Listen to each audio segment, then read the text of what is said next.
2.12.15 po kristjanskem koledarju 2015, tož direkt, tokratna tema, varnost in varčnost v prometu naj bo prioriteta. Spoštovani in spoštovani, mineva že 16 let, odkar smo v Trzinu imeli prometno nezgodo, in sicer z vozilom, ki je viden v kadru. Sam sem bil udeležen kot sovoznik in to nezgodo seveda preživel.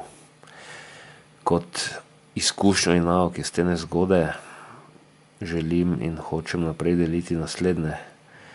In sicer, da se promet prepogosto dojema zgolj kot neka igra, kot nek poligon za izživljanje frustracij, dejansko je pa to življenjsko in smrtno resna zadeva in naj bo na prioritetnosti lestvici tam v ospredju, če ne kar celo na prvem mestu, varčnost in varnost v prometu.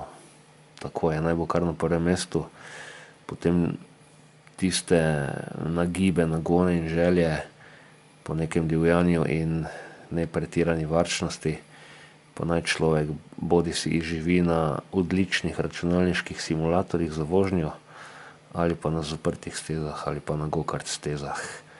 Ta civilni promet, rečemo mu civilni promet, se pravi na javnih cestah, pa naj bo pod absolutnim vplivom varnosti in varčnosti. In tako je, naj se zgodi. Varnost in varčnost v prometu naj bo prioriteta. Amen.